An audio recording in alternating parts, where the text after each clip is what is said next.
for the region. We believe that regional best practices are most likely to work because of common sensibilities, socio-political settings, and cultural values in the South Asia, shared challenges and exchange of learning. But there shouldn't be a simplistic approach. South Asia is very diverse, even though I say that there is a cultural bond, there are commonalities of sensibilities, but it is still very diverse, and we are very different, the countries there. So we are looking at gradual building of compliance, absolute independence and impartiality of the enforcer, effective auditing and investigation, and the approach should be of regulating political parties as supporting political parties in the political process. And also there is a caveat, regulations without addressing deeper structural and institutional issues may not be effective. For example, financial and banking reforms, which Bill brought up in the other room during the last session, that how reserve banks can be involved in helping the election management bodies to keep account. What is happening now in the region is a regional study on political finance is being conducted by Bhutan. A regional research network is in the process of being established before the next FEMBOSA meeting in coming month, October. An aspirational common minimum requirement will be in place at the upcoming FEMBOSA meeting in October in Sri Lanka. It may not be politically correct for the EMBs to be directly involved in advocacy or lobbying. We do not want to be seen as such. However, forums like FEMBOSA and institutions like CIDES might be the right platforms to engage in such work with the academia and civil society, where we consolidate regional best practices in South Asia. We can be proactive on reforms.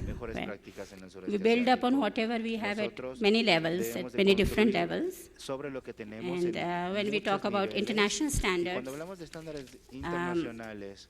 international standards are universally accepted, but regional standards respond to the regional susceptibilities. Values can be universal, but responses are influenced by cultural sensibilities. So we look forward to another regional meeting, the 6th FEMBOSA meeting in Sri Lanka next month, where we can take things forward. And I'd like to end by saying that what just Fernando shared, the initiatives the gentleman has shared can be good examples for us to emulate. Yes, thank you. Muchas gracias.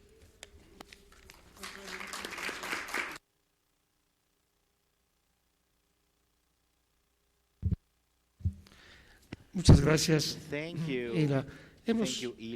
Hemos visto ya una visión europea, del sureste asiático, y sin más, después haremos provocaciones, pero por ahora simplemente escuchar también la visión de América a través de Francisco Guerrero Aguirre, que es secretario de Asuntos Políticos de la OEA.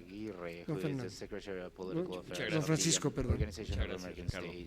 Bueno, pues como tenemos solo 10 minutos y el tiempo es corto, yo quisiera comenzar diciendo que en el caso del continente americano, si tuviéramos que hacer un análisis concreto, objetivo, de lo que estamos viviendo en estos momentos, veríamos, por ejemplo, que en un país muy importante para la región, como son los Estados Unidos, se está llevando a cabo un proceso de precampañas donde un millonario del sector inmobiliario está utilizando una cantidad muy importante de recursos, y no solo él, sino otros candidatos, con el propósito de obtener primero la nominación de su partido y posteriormente ir a un largo proceso electoral. En el caso del modelo norteamericano, como ustedes saben, el modelo de financiamiento está basado casi de manera exclusiva en recursos privados a través de estos comités de acción política que reúnen recursos de manera indiscriminada. Si siguiéramos bajando en el continente, porque este es un continente que va desde los Estados Unidos hasta Sudamérica con 34 países, veríamos que en el caso de México acaba de haber, que es mi país, acaba de haber un proceso electoral donde la autoridad electoral puso a prueba un modelo de control muy férreo del financiamiento de los partidos políticos, fundamentalmente a través de algo que habrá que revisar con cuidado una vez que termine el proceso electoral. Está a punto de terminar, virtualmente ya terminó, que tiene que ver con el seguimiento en tiempo real de los recursos financieros que los partidos políticos gastan, algo que no hemos visto en ninguna otra región del mundo. Y si siguiéramos bajando en el continente, llegaríamos a Guatemala, donde, por cierto, la misión de observación electoral de la OEA tiene desplegado a casi 80 observadores y observadoras en territorio guatemalteco para la elección del día de mañana. Ahí veríamos que hay una modalidad nueva, donde un grupo especializado de combate a la corrupción, que está tutelado por la Organización de las Naciones Unidas, ha llevado a cabo una serie de decisiones que han llevado a los jueces en ese país a procesar y encarcelar a un presidente de la República y a la vicepresidenta, y en medio de esa circunstancia se lleva a cabo el proceso electoral el día de mañana. Y si siguiéramos bajando en el continente, llegaríamos a que en Colombia, en los próximos meses, va a haber un proceso electoral que se dará de la mano, de manera casi paralela, con el proceso de construcción de la paz, que, como ustedes saben, se ha venido negociando en La Habana. ¿Por qué quise poner estos 4 rápidos ejemplos? Se han dado cuenta que he sido particularmente cuidadoso en no describir políticamente mi opinión, porque no es el objetivo del secretario de Asuntos Políticos, pero sí lo quise hacer con el propósito de que veamos que cada país, cada nación, cada zona del mundo tiene maneras distintas de enfrentar cómo va a fiscalizar los recursos públicos.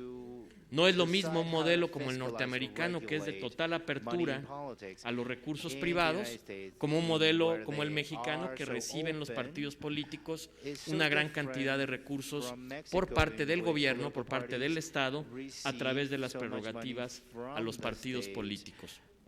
Y no será lo mismo seguramente en Centroamérica, después de la experiencia de la CICIG, que ha sido una experiencia absolutamente novedosa, donde organismos internacionales inciden en el combate a la corrupción, con los efectos que esto puede tener en el proceso electoral.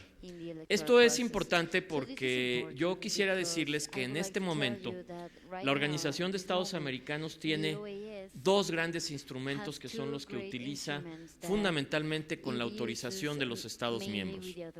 El primero, y muy importante, son las resoluciones que toma la Corte Interamericana de Derechos Humanos y la Comisión también de Derechos Humanos, que revisa todo el tema de los posibles abusos que se presentan en la región y que se ha transformado en un mecanismo muy importante para que los estados puedan favorecer el libre desarrollo de los derechos humanos. Y el otro gran instrumento, cada vez más solicitado por parte de los estados, son las misiones de observación electoral. Estas misiones de observación electoral que se van transformando en un elemento de legitimidad adicional que el país que nos invita. Hay que recordar que la OEA no puede entrar a un país a hacer observación electoral si no recibe la invitación del Estado, por supuesto con una invitación previa del órgano electoral. En muchos casos hay órganos electorales autónomos que invitan a la OEA a participar. Estos 2 grandes mecanismos creo que han venido desarrollando una metodología de trabajo que tengo la impresión puede ser útil para otras regiones del mundo, bajo el principio de que no hay recetas universales, no hay una fórmula específica de cómo atacar estos problemas, pero yo sí quisiera dejar solo como un enunciativo, no habrá tiempo, por supuesto, de ir a mayor detalle, 6 grandes conclusiones que hemos obtenido como Organización de Estados Americanos a través de nuestras misiones de observación.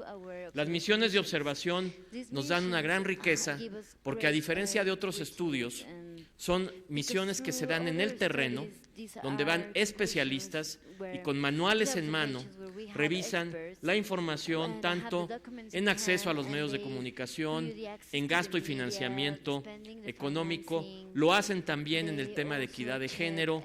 Ahora tenemos metodologías también relativas a la participación de afrodescendientes y de indígenas, es decir, tenemos una metodología científica que creo que puede ser útil para otras experiencias. La primera gran conclusión: es importante desarrollar o mejorar los detalles.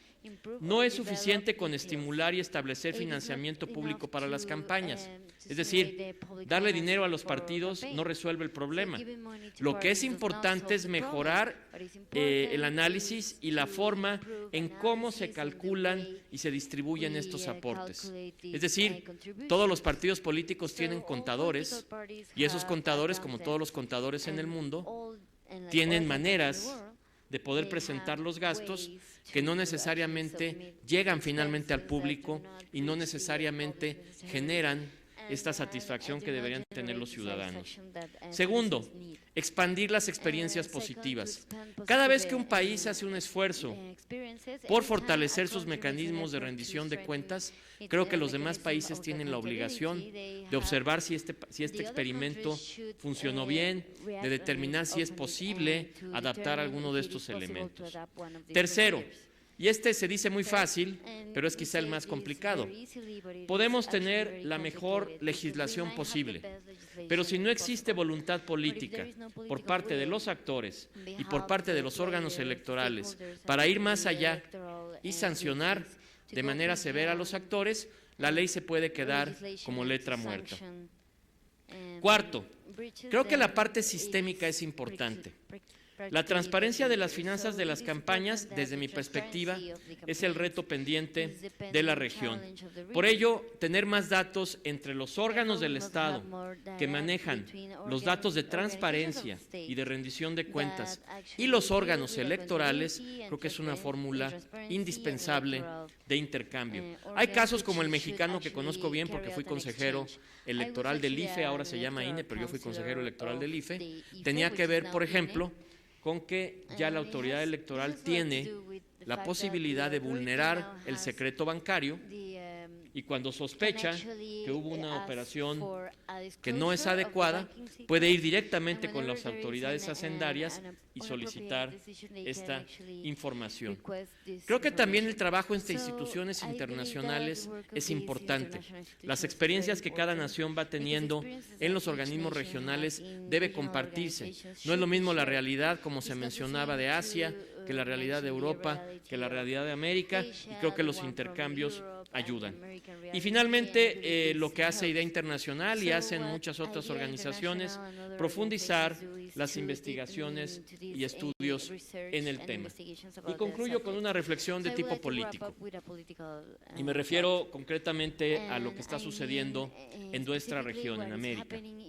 Si ustedes revisan los datos del Latinobarómetro y otras encuestas, se van a dar cuenta que desafortunadamente, a pesar de que contamos cada vez más con modelos democráticos más expandidos, la confianza de los ciudadanos en los partidos políticos y en los políticos viene en caída libre.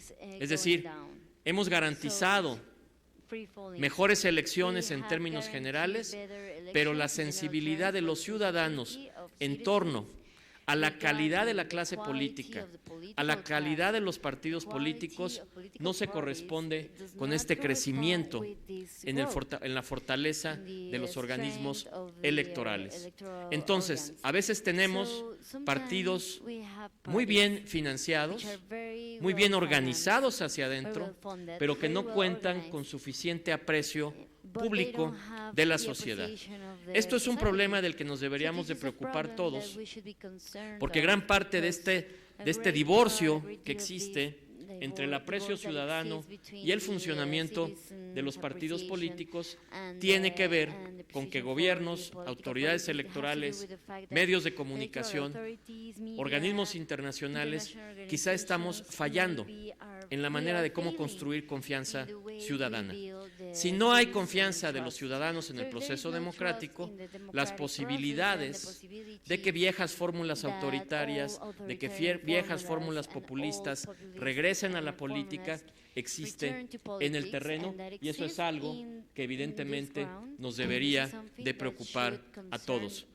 Lograr que los sistemas electorales no sean solo autorreferenciales y que se vean también en el espejo de lo que los ciudadanos opinan de la política, creo que es quizá el mayor reto que vamos a enfrentar en los próximos años. Si ustedes revisan todas las encuestas, con la llegada de las redes sociales, de Internet, de Twitter, de Facebook, los jóvenes que deberían ser los más interesados en el proceso político, finalmente se empiezan a sentir con un cierto grado de desafección con la política, y esa es la peor fórmula que podemos construir, no solo como región, sino como comunidad internacional, porque el elemento central de confianza en un sistema político se basa en la legitimidad que deben tener las elecciones. Legitimidad que no se da solo con cumplir con el proceso, digamos, de carácter administrativo y formal, sino que se debe acompañar con la confianza de los electores, con la confianza de los ciudadanos en que bien vale la pena ir a votar, circunstancia que desafortunadamente en aquellos países que no tienen voto obligatorio, podemos ver que estamos eligiendo presidentes de la República, primeros ministros, miembros del Congreso, en muchas ocasiones con el 30 o 40% de participación electoral, con un 60% de ciudadanos que simplemente no participan. Quise dejar esta reflexión porque no se trata solo de la parte formal, sino se trata también de los elementos de confianza ciudadana que son el gran reto que enfrenta la región y que enfrentan muchas otras regiones del mundo. Muchas gracias.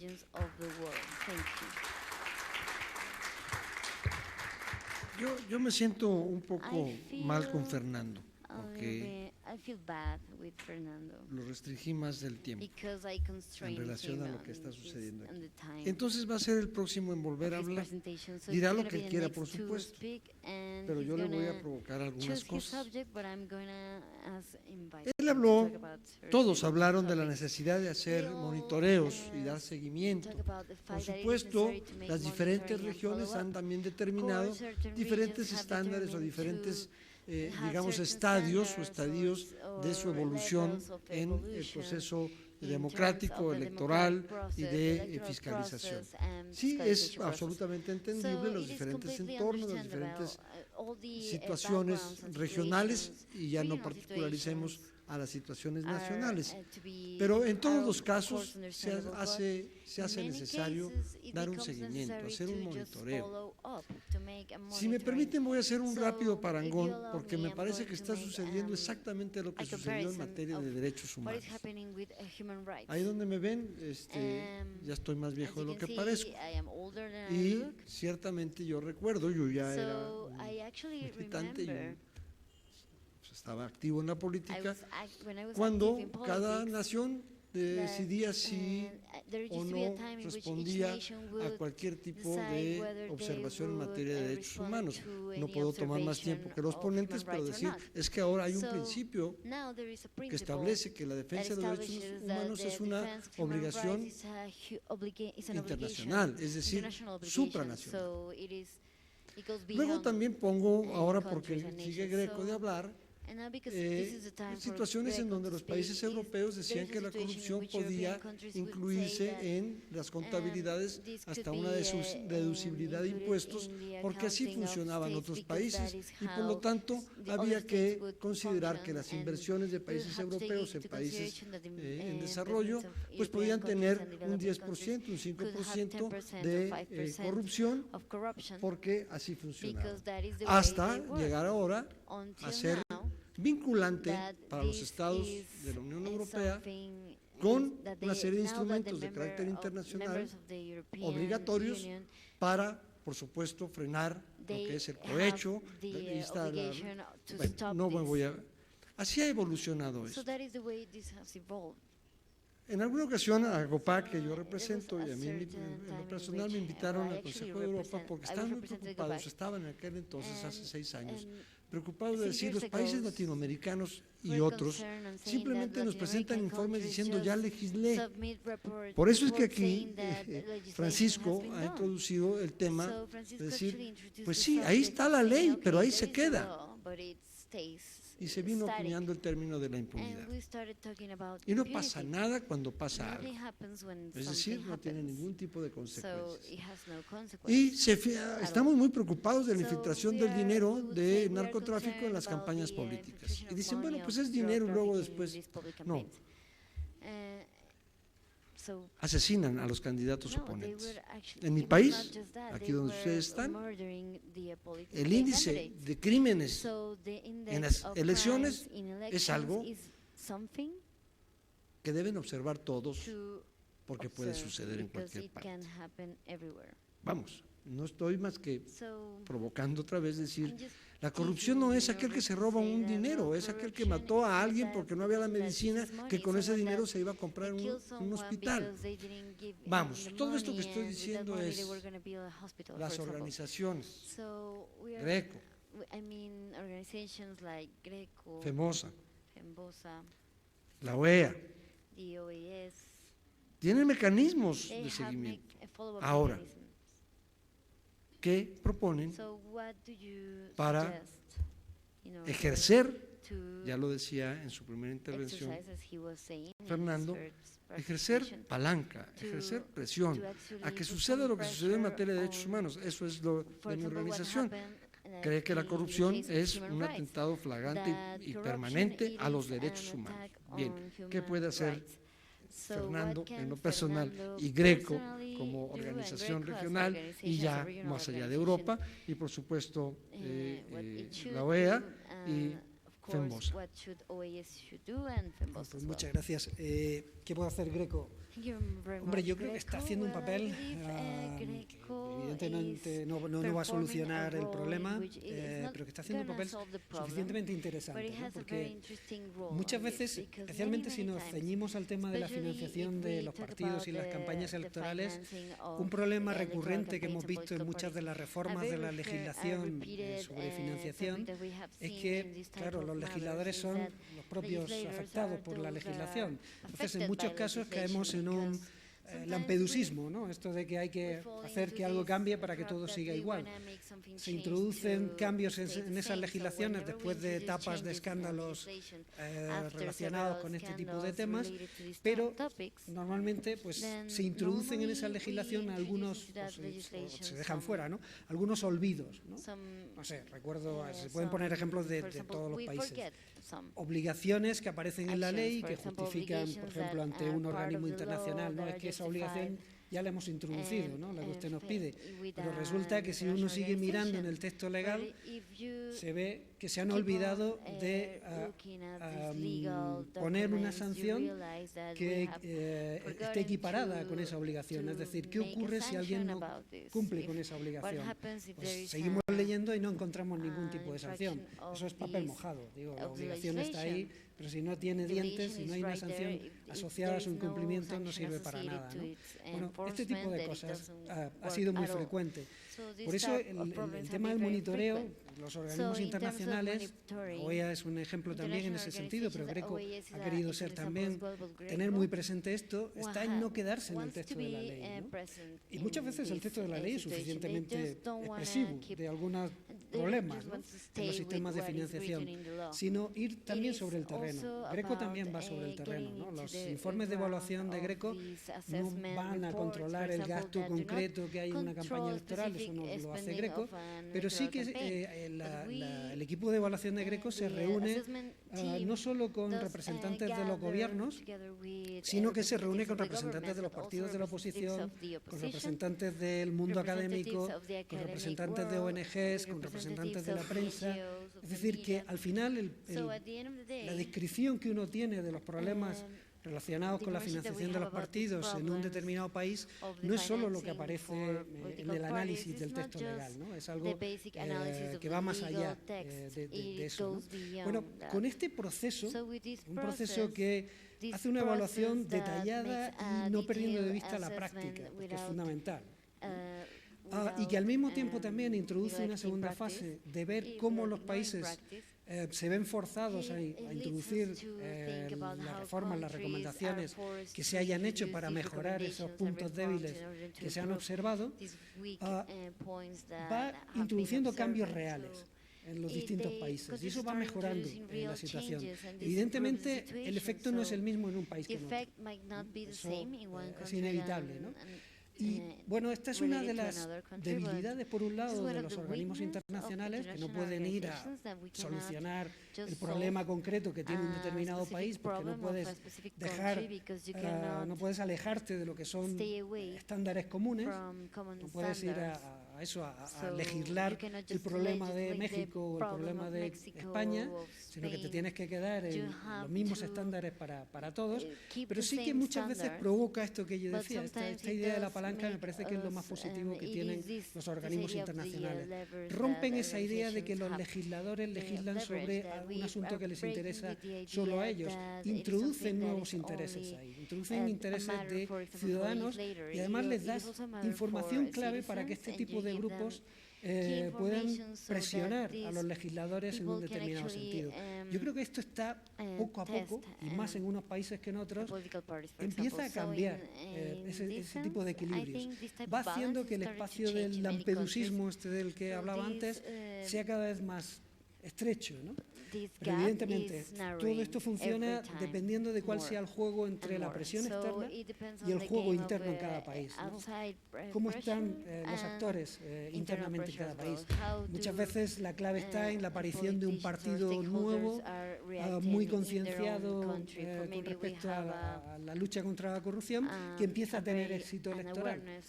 Eso empuja a los partidos establecidos, a los partidos tradicionales, a tomarse más en serio la lucha contra la corrupción de lo que habían hecho hasta el momento. Bueno, dependiendo de cómo estén estos actores domésticos, en cada caso eso va a acabar produciendo un resultado u otro, ¿no?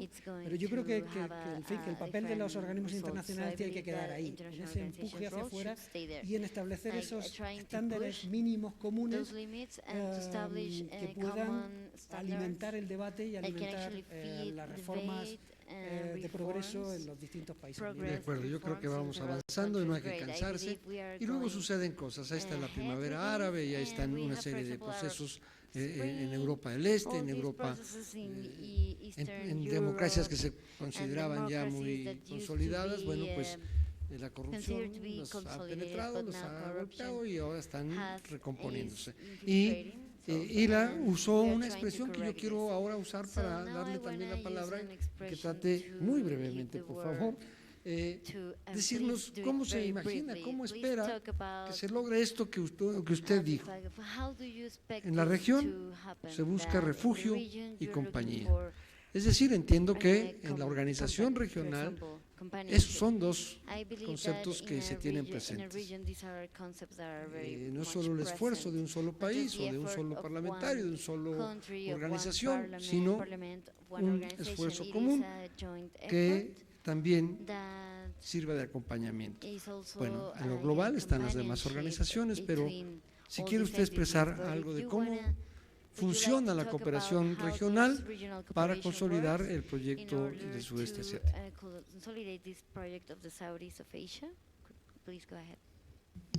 Thank you, Ricardo.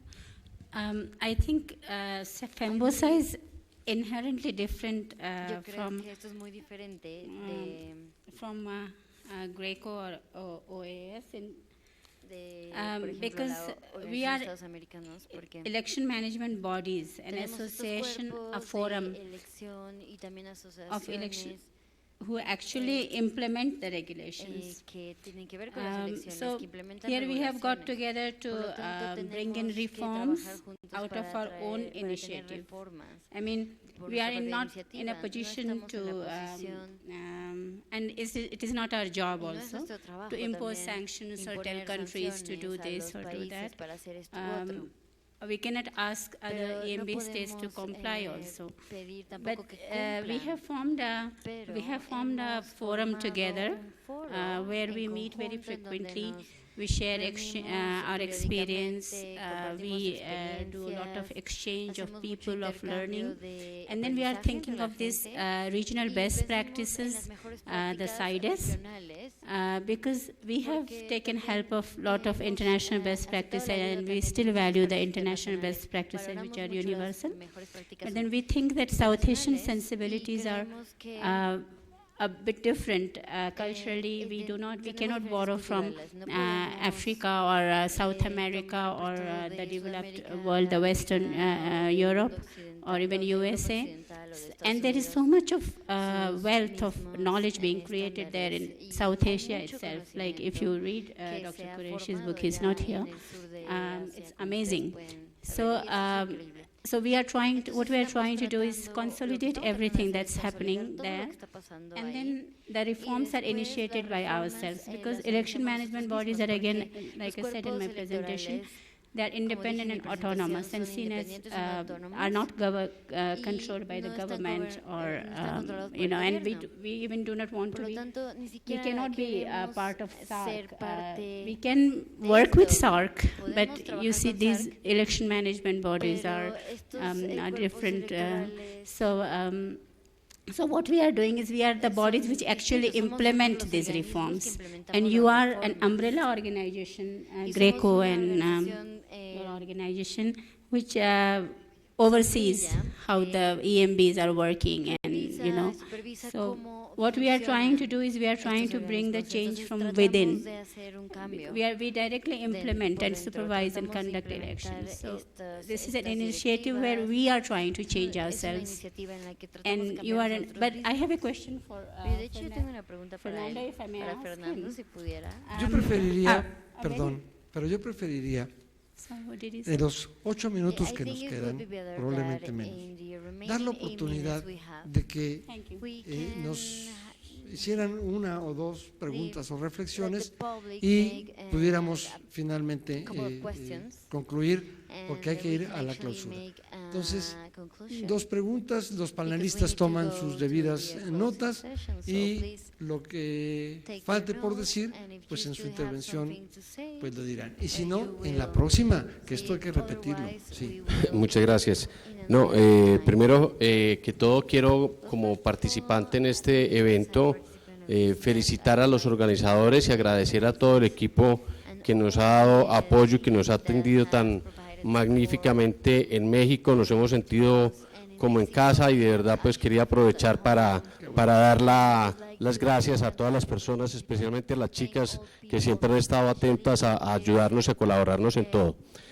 Segundo, como ciudadano de este hemisferio, me siento muy satisfecho y expectante del rol que va a cumplir el nuevo secretario general y su nuevo director de Asuntos Políticos.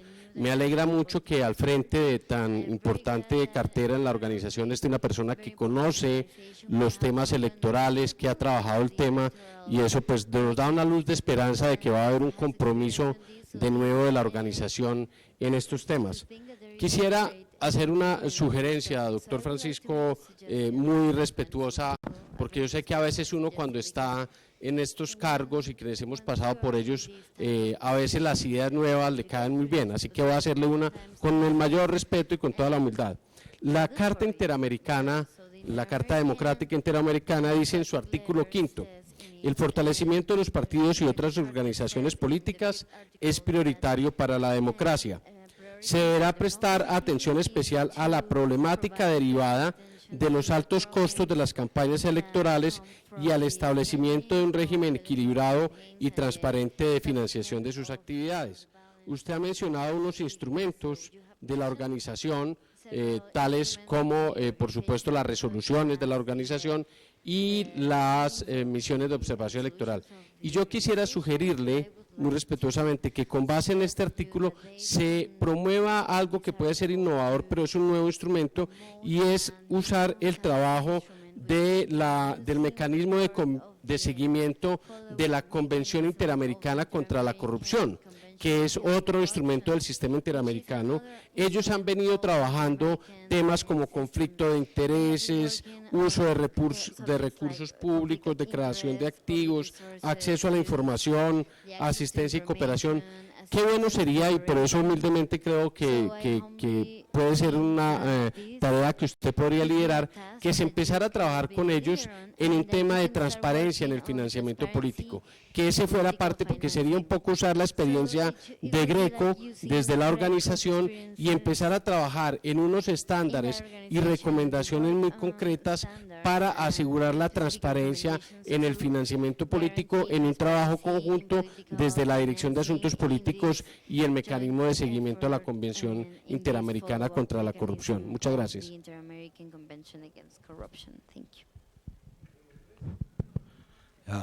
My question is to Professor from Spain. I have a short question. Is Greco is a institution connected with European Union or European Council, or it is working independently? Like PEMBOSA, just as Ila Sharma has mentioned, that is working in South Asia, and that is PEMBOSA is a body of electoral institutions in South Asia. What for Greco stands? ¿Solamente trabaja de manera única, solo? Hi. ¿O Asia trabaja con Greco, tal vez? Hello? Okay. Jonathan Stone Straight from the Carter Center, and I really appreciate all the comments that the panelists have made. I think it's really evident that there's a role for outside organizations to contribute to